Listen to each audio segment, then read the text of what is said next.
welcome back, everybody, to CBG's podcast, The Supply Chain of Thought. I am the business director at China Performance Group. And today we are doing something a little bit different. We're not doing a deep dive into sourcing and supply chain management. Today, we're going to be diving into the world of entrepreneurship and specifically what it takes to build a physical product brand from the ground up or maybe even from a kitchen.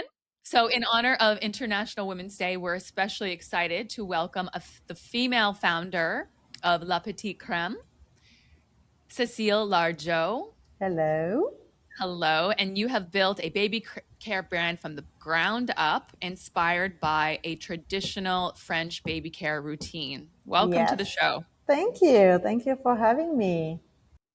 So, I am really interested in learning more about the idea behind La Petite Creme. And I understand it's a journey that started with experimenting in your kitchen and then became a commercial product. And so I'm really curious to hear more about that journey, how you started it, why you started it, when you recognized the gap in the market, and that sort of thing. Well, it came from like a lot of product. It came out of necessity and out of somebody pointing out that there was something that was missing on the market. So I am French, as you may have guessed from my accent. I have been in the US for 20 years and I called the US my home. But when I had my kid here in the US 12 years ago, I went to the pediatrician and the pediatrician kept mentioning that diaper rash was very prominent in kids here in the United States, and French babies seems to be immune from diaper rash by some magical thing. So she pointed it to me and I said, well, I don't know why it would be different. We just use our diapering lotion. And she was like, what's a diapering lotion? I said, well, it's a lotion that we use in France instead of baby wipes. So when you have a baby in France, they don't give you baby wipes at the hospital. They give you a bottle of lotion and they give you a bag of cotton pads and you apply the lotion to remove everything, when you have a dirty diaper. And that lotion leaves a barrier on the skin. And that barrier acts as your Vaseline or ointment or protective layer on the skin. And that's why French babies are not so prone to diaper rash.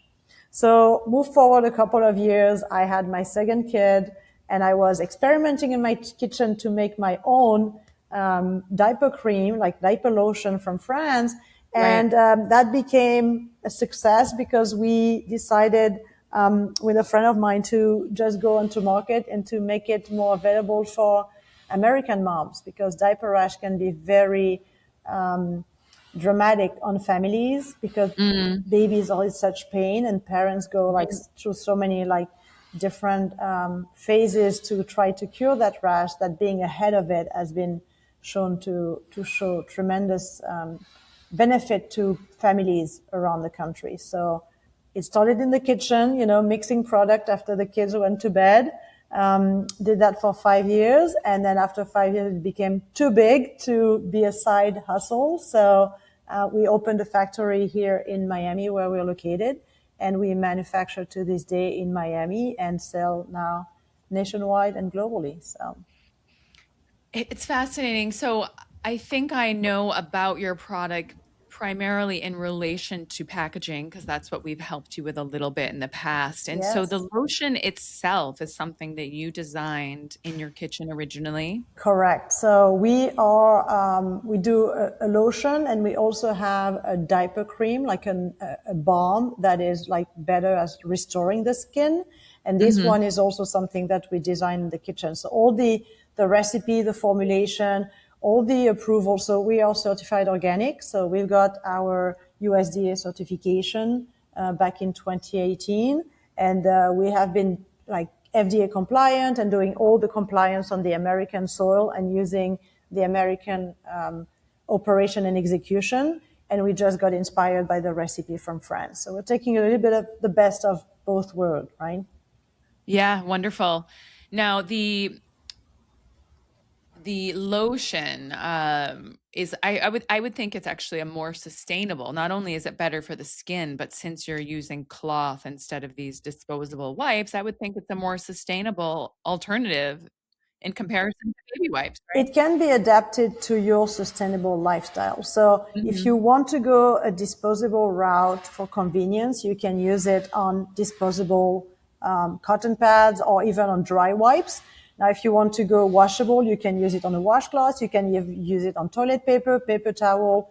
The medium in which you apply it doesn't matter too much, but it does play in the sustainability because it matches with the way you implement sustainability in your own lifestyle. So we're not changing your way of doing it. We're just adapting an additional, more efficient layer of diapering into the way you live your life.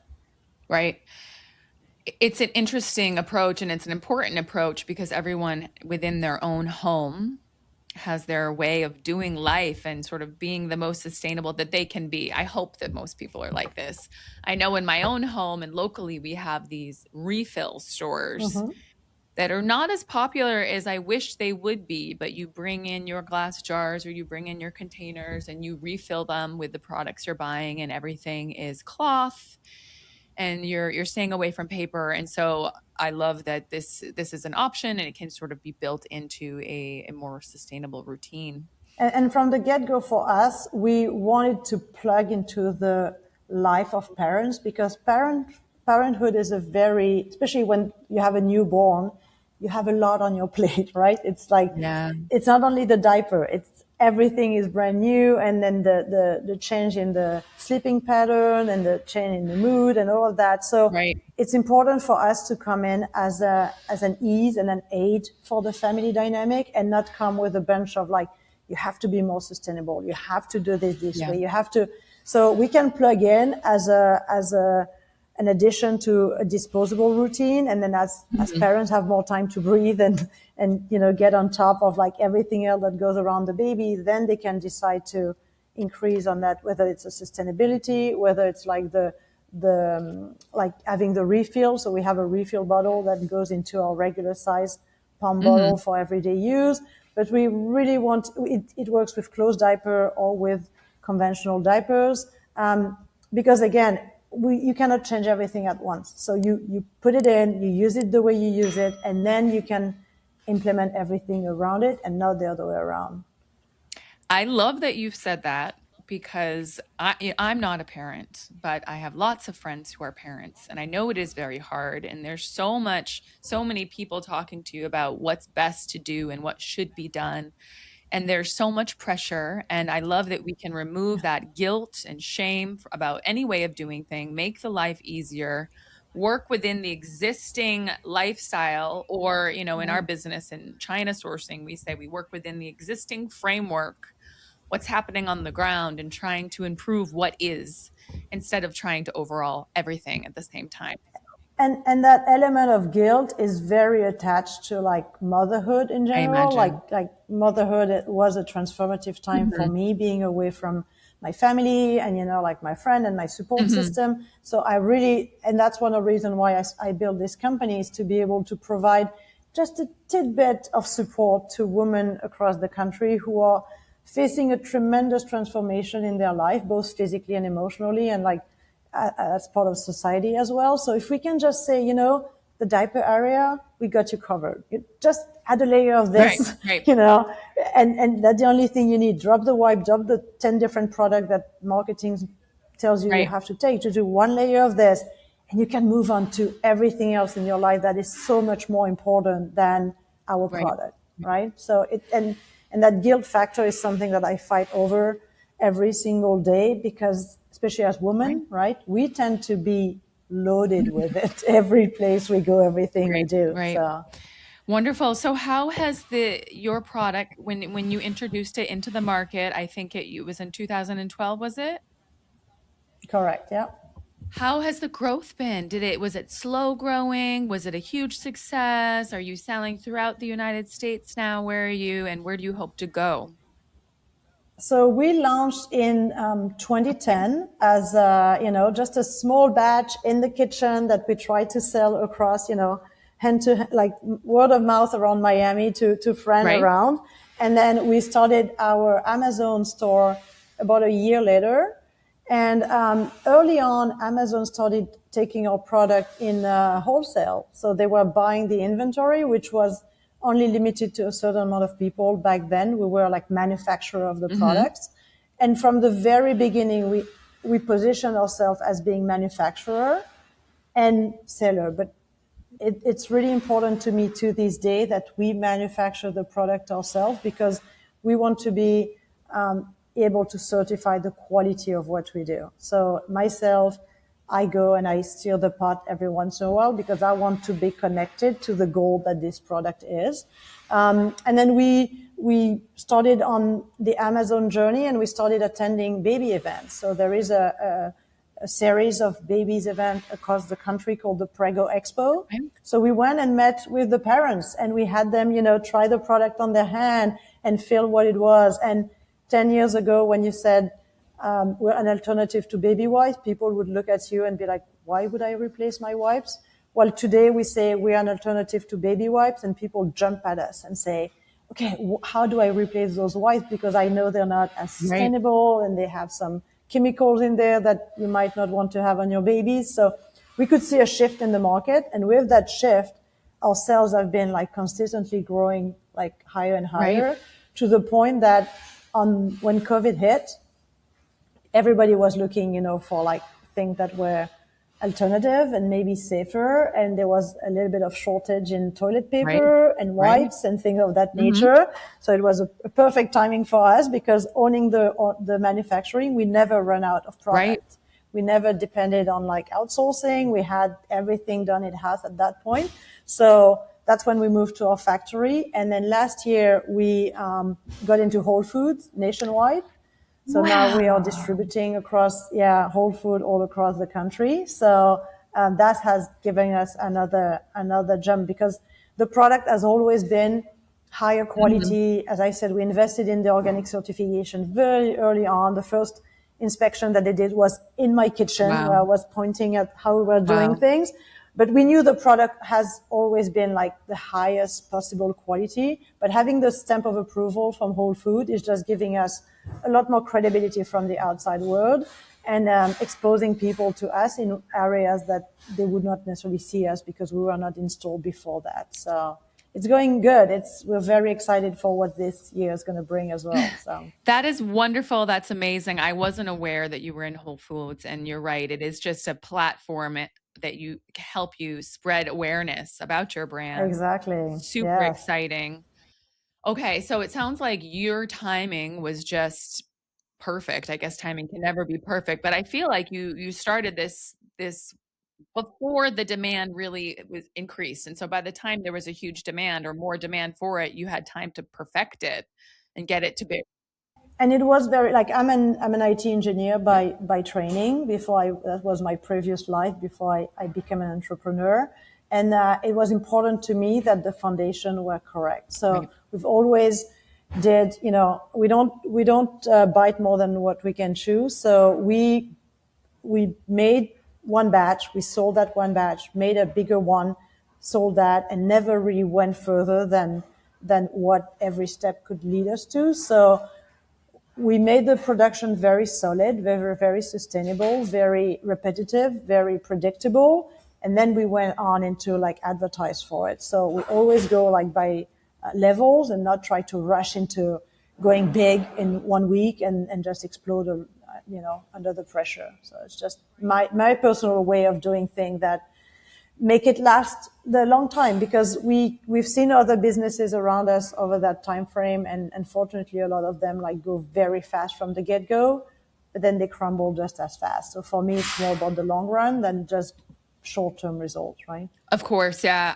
I am not an entrepreneur myself, and our business is quite different, as you know. But I do often, when speaking with our clients, we talk about building a stable, scalable foundation. You want to get things right from the start. If you choose the wrong manufacturer, the wrong materials from the very beginning, you cannot grow, and it's a house of cards that Yeah. as soon as you start to grow, it all crumbles. And so that is a really smart approach.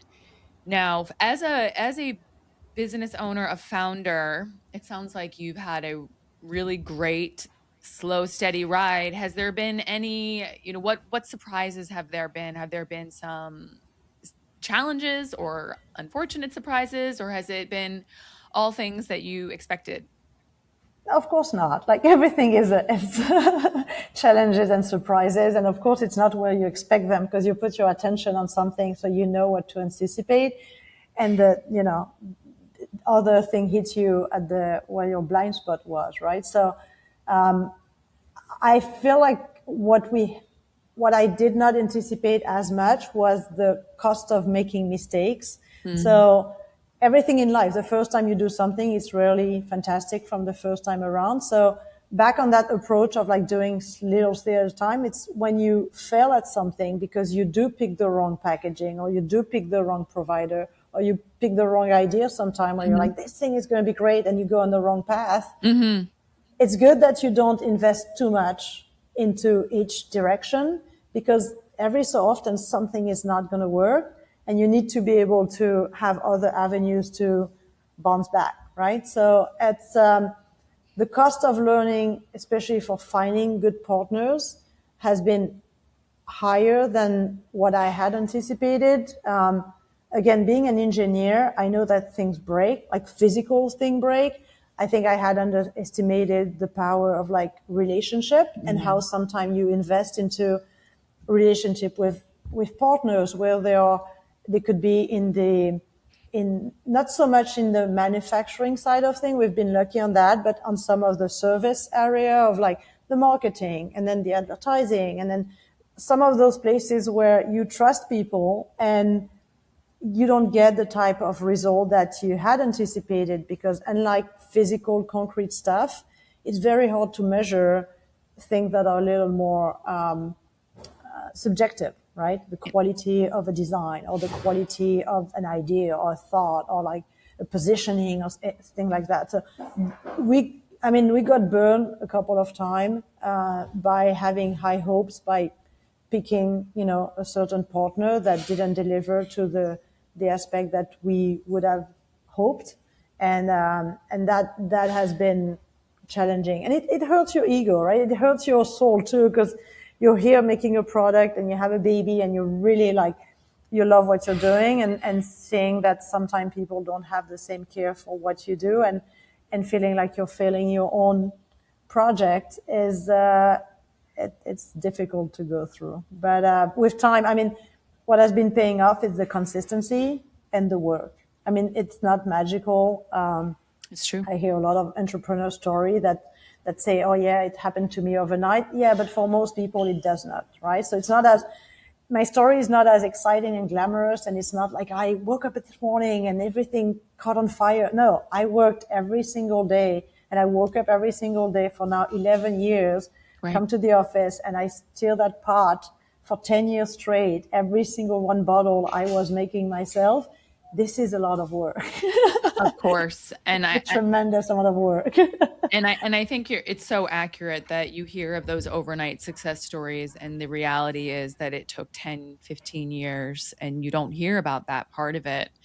And it's also accurate that business is about people. And you mentioned how difficult it is, these intangible aspects of design and how people with differing viewpoints, say, for example, you have a vision, someone else has a vision, you write it down or draw a picture, and it could be completely different, even though you thought you had the same idea. And so it is the relationships and people. Have you found that post COVID, it seems like it has opened doors because people they're wanting to meet in person, and events have probably been good for you where you can see moms in person again. And I think that there's this craving for interaction more so now than before. A lot more. And I think from the customer standpoint, this is one of the things where also being a mother or a young parent is very isolating. So it's a moment of life where you are craving connection because you sometimes feel like you're remote from your friends group if they're not, in the same season as you are, or even from your family where you may not share the same values. And now having a child, you're like, oh, I don't really want to be in this environment. So yes, parents are a lot more willing to talk to brand that they trust or to like other parents this way. I found that with providers, our timing was that we got the keys to our factory the day of the COVID lockdown. So here I was, everything was in my house. My husband was like, you have to get out of here. It's taking over the kitchen. It's taking over the living room. It's taking over the guest Wow. bedroom, everything. You have to get out of the house. I got the key. And then the next day they were like, lockdown, you're not moving. And I was like, damn it. Oh my, wow. Let me go. So, so that was a challenge, but I don't have the entire company switch when it went from being at home to being in a factory. So I don't have a lot of like experience prior to COVID for the size that I was Got it. after COVID, Got if it. that makes sense. Yeah, it does So make I sense. cannot really compare because the timing for me was the before and after were tremendous because the company has completely shifted. That's when I quit my job to go full time into this. So the comparables are not there for me.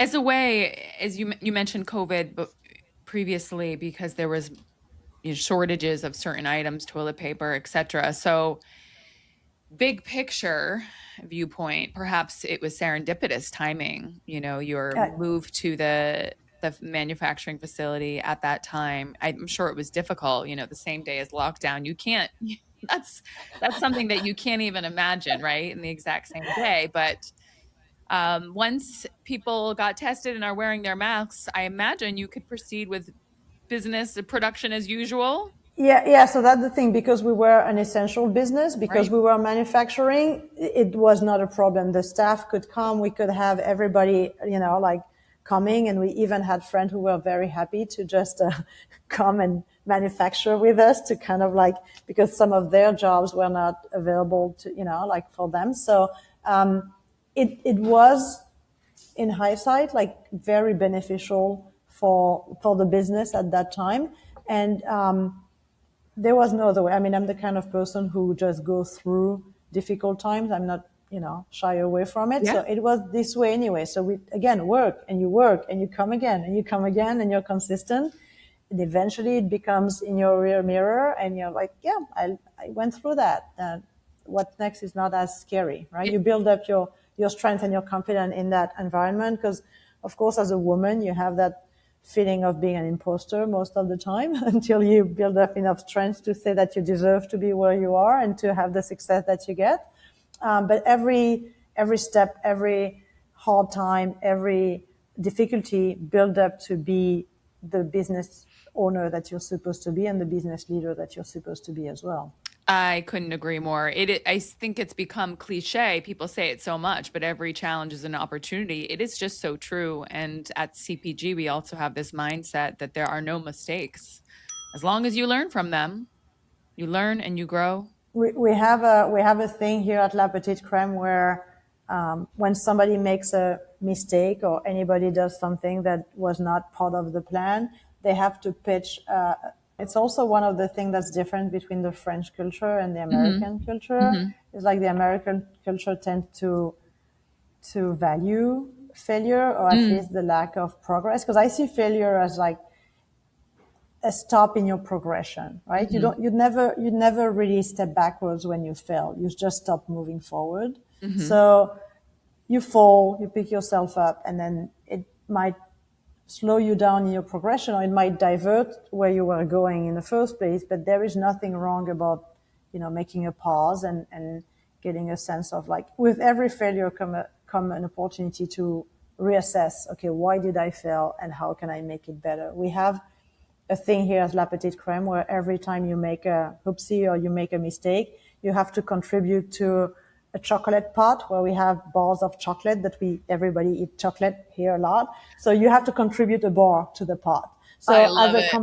as a company culture, everybody encourage others to make mistakes, or at least we celebrate the mistakes because they are part of the growth, right? And it's the same thing in parenting. It's important to recognize that sometimes you have to fail to learn. That's the only way to figure it out, right? And if you're not failing, maybe you're not trying hard enough or you're not doing something different. We try to embrace that also. We have this whole lessons learned process that we go through. Perhaps we should adopt the chocolate bowl. That's a good one. Because I think that you mentioned before the imposter syndrome, and I think as I've gotten older and spoken to different, entrepreneurs and executives, it seems to be part of the human condition, male and female. And it's not that, as at my age now, it's not that I think I'm great or perfect or anything. I just am very comfortable with mistakes and failure now, knowing that I will learn from them. And so it does help get over that imposter syndrome, because we all failure can be opportunities, and it can be a chance to pivot, like you said, pause, go in a different direction. We've certainly had to do that in the past couple of years with what's happening in the world, and Yeah, everything, yeah. And you can't control. So I think also being able to say, okay, if something hit me, because of course, things are going to happen, right? There is what we control, there is what we don't. But saying that, okay, I have the right set of people around me and I have the inner resources to just be able to look at it and continue on my journey. And it's not going to have me step back. The time that yesterday is gone. So I'm not going to, right, throw me back 10 years, even sometime you would like that, but it's not. So, right. okay, it's just part of the journey. So how do I take that into my world and now become my reality and move on from it, right? Right. Sometimes it's painful. I'm not saying it's, but painful, you build upon it and you say, okay, at least this, I know I can go through. Like, if something comes, I can refer to, I had something harder that came to me before. So at least I know I can go over that mountain now that it's coming to me, right? Right. And speaking of sort of mountains and, what is the next step and where is La Petite Creme going? It seems like now that you're in Whole Foods, it seems like you're on this major growth trajectory and you might have to increase your manufacturing. We are. Yeah. So last year we started the year with 2.5 people. Right now, this week we're going to be 10. So we are really growing very, very fast. I tend to be really cautious about still going gradually, even if it's accelerated.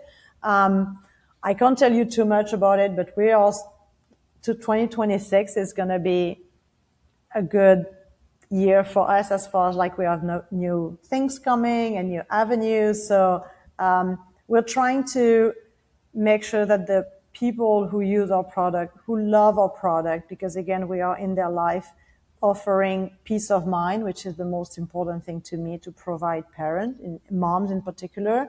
We want to have that peace of mind, not only with their babies, but with everybody they care for, whether it's themselves or other people in the house. So that's what's coming over for us this year. So you should see more of us in Whole Food, but also in other places. But stay tuned. Very exciting. Very exciting. I guess since we are CPG, I'm curious if you have anything to share about sourcing from China, your experiences, what shocked you, and any comments about that experience at all?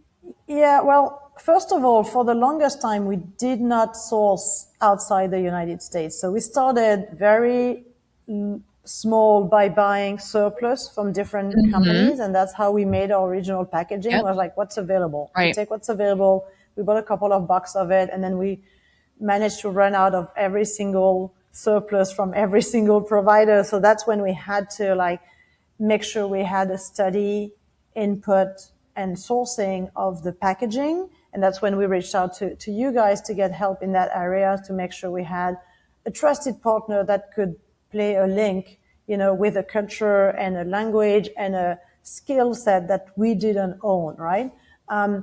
Also, one of the reasons why we went overseas, because we are a very proud American company.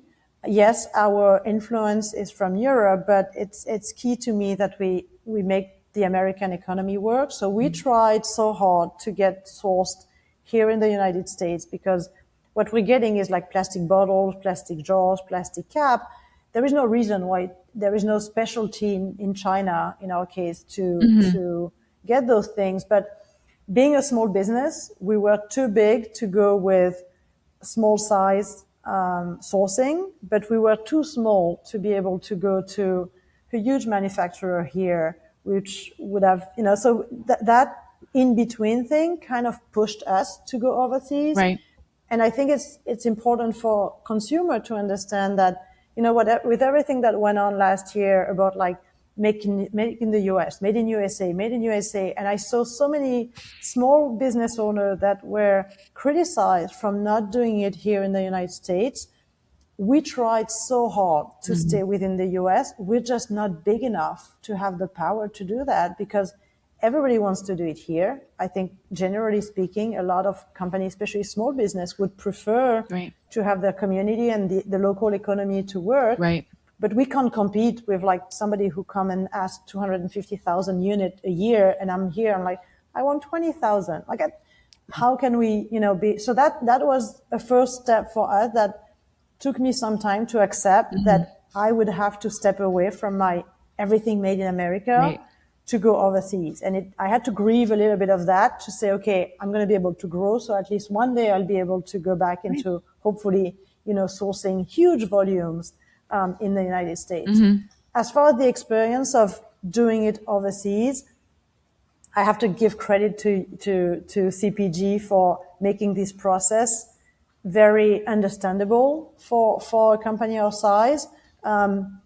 Because all we had to do is focus on what we needed and not how it would be done. So we had enough history for doing the thing ourselves that I think we were able to provide clear guideline. We cut a lot of time into what was needed for you to understand our need down the road. So I think that was something that we were lucky to be able to bring to the table because we had specification of every single bottle, every single color, everything, because we had done it, by ourselves for a long time. So we could measure our bottles. We knew what exactly was working, was not working, Right. and we could make the improvement. And now it's a process that is just taking slightly longer as far as when you decide, oh, wow, I'm running out of bottles. And the time the bottles get here, Right. we have to still learn how to manage that time. And because, as you said, we're in a growth spurt, we used to order once a year. Last year was twice. This year, I don't really know if we may have to do like multiple orders back to back just to be able to be ahead without having too much where this is cash that would be, like sitting here and it's not capital that is working to actually make more of the product, right? Or like advertise for it or like market it. So that sense of going overseas, and you know what, the cost is not that different. I was surprised at first. I was expecting, yeah, we'll go, overseas, it's going to be so much cheaper. But by the time you add the shipping, the tariffs, of course, which is always a gamble, and it's part of the economy now. So we just have to, hope for the best. But the shipping, and at least again, because we don't have the volume just yet to have something that is steady, Right. the cost is not so much cheaper than it would be to doing it here or the way we were doing it before with smaller quantities. Right. At least I don't know if that's the kind of experience you have from other of your clients, but that's one of the things that surprised me that I wasn't expecting. Yeah, a couple of things you've said I think would really resonate with a lot of people. And the first being your first comment about wanting to produce everything in the United States and realizing how challenging that would be. And that is our mindset also. If a company can produce everything locally, we absolutely support that. That is great. For a lot of business owners and entrepreneurs that are starting up, it's not feasible in that stage of development. You're either too small or too big, like you mentioned. At the same time, the cost to develop that foundation, and I would say you're still kind of in the foundational stage. You do have the suppliers there, but in terms of the volume, China makes sense, starts to make much more sense when you have more volumes and you're getting the cost savings on those larger orders. The setting up, the establishing of the foundation and all the work that goes into vetting that, it is an investment. And hopefully for you and for most companies, it is an investment in a stable foundation, scalable foundation in China that you may or may not stick with long term. But I hear what you're saying, especially with the tariffs. Now, of course, this is another thing that has been changing daily practically. It might be better for you now this year. The Supreme Court just recently ruled that the tariffs from last year were illegal.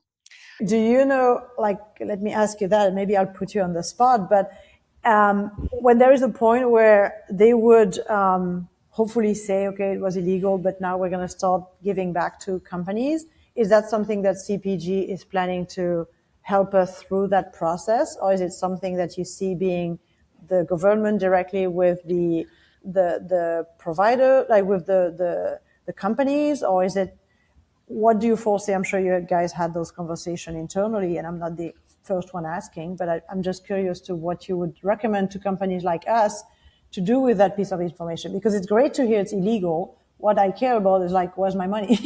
Exactly.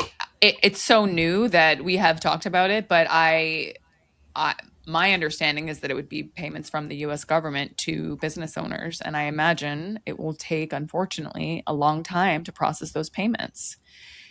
Now, what happened on the China side of things is different for each company. So some companies that were buying from China, if a company was already paying costs that were higher than the company's lowest price, then some suppliers absorbed half of them. It depends on what the business owners do. Really, it was a tax by the US government really on your business. So I think on our side of things, all we can really do is help renegotiate with suppliers for first costs. Again, that is our role, and that was our role then during the tariffs and now. But just going back to the suppliers and seeing what can be done with the new tariffs. But the new tariffs Yeah. are only, I think it's 90 days that we have. So we'll see. Time Once I will have more tell. information on that, I will be happy to share. But again, it's not really. It's sort of beyond us. It is, again, I think the U.S. government to. But I'm thinking more not as far as like finding a resolution, but also informing us of, because you will be, I think, a lot more aware of it because it touches a lot of your business. And I think you would be part of the people that would look at for true factual information instead of me trying to grab pieces and bits, left and right. So as far as like just communicating to people like me about, this is what has been decided, this is where you need to go if you want to, ask for something, or kind of giving us a wider perspective on what we can go after, what would be the process and all of that stuff. I think that would be very valuable, because the relationship we have with you Right. is a lot different than the one I have with Google or ChatGPT, right? Yeah. Yeah. It's an interesting topic. I think perhaps we should publish a blog on it. Historically, so far what we've done, because our companies, our clients are across every industry and they're in all parts of the world. And so for us, it's a very case by case basis, very meticulous, time consuming process of looking up the tariff code for every single item, depending on where shipping from China to Brazil or Europe or US. And that is how we've navigated it. But it would be, I think that's a good idea for a blog or another podcast. What's next for businesses in the US? What approach should they take? This just happened last week, so it's not something Yeah, that we've delved into, but I think that would be helpful. So stay tuned. checked. Yeah. Cecile, anything else you want to share with us about? I know you said that there's big things coming, exciting things happening in 2026, but some of it you can't quite share yet. Are you going to be attending any upcoming trade shows that you want to talk about, or anything Well, else? from the baby and parent standpoint, so if anybody who is watching and listening, if you are pregnant or planning to be pregnant, or if you just had a baby, we're going to be at the Prego Expo in New York City in March. We're going to be at the one in Orlando in April, and then we'll also be in Dallas in August and in LA in November of 2026. Wow. We are also attending the ABC Kids Expo, which is the biggest juvenile and baby professional conference in Las Vegas in May. Yeah. So we are hitting the pavement. We are going there, and I'm being accompanied with the pediatrician who was the one who kept mentioning that French babies had beautiful glowing bums. She's now part of the company. She has Wow. joined me a couple of years ago. She was a firm believer in the business. And so we're now going hand in hand in meeting customers and retail stores and partners across the industry to try to bring goodness and French flair to all of the skin around the country. Wonderful. That is a busy schedule. I will make note of those shows and we can put them in the show notes and share them. That's exciting. A lot of travel. Now, do your kids Yes. join you on the road? Well, this year I'm going to try to take them to the Orlando one, close to here, because they Mhm. want to start selling. They've been hearing so much, like they were the power behind this brand, and seen me like packing it, creating it, filling the bottles. You know, they hear about it day and night at home, so they're going to be the best salespeople for us. If you come to Orlando, you'll probably have my kid trying to convince you very well to buy some butt cream. How old are your children? That's amazing. They're 11 and 13. Okay. So Yeah, so they're at I that. often compare their growth to my journey as an Yeah. entrepreneur. So I feel like when you have a baby between 0 and 5 years old, it's a lot of like changing diaper, being like very nurturing to them and being there to do everything. And then I had the same for my business. 5 to 10 is more like you start to be a little more independent. And now I'm hitting the preteen phase where my company wants to go and do its own thing. And I'm part of me is like just watching to see where it's going. And it's a very nice parallel with kids as well. So it's a nice place to admire the growth, right? Yeah, and it's great that they can help you on the journey and be part of it too. So that's really exciting. So thank you so much, Cecile, for joining us today in honor of International Women's Day that's coming up next week. Cecile Largeau, did I say it Larger, right? large O. Largeau, Largeau, Largeau. Yeah. That is a really good way to say it. Okay. And your company, La Petite Creme, Yes. is lapetitecreme.com. Yes. You're on the social media sites. We will put your website and the show Prego Expo Yes. in the notes. And stay tuned. Thank you again. It was a pleasure Thank chatting you, and catching up with Laura. you. Thank you. Have a wonderful day.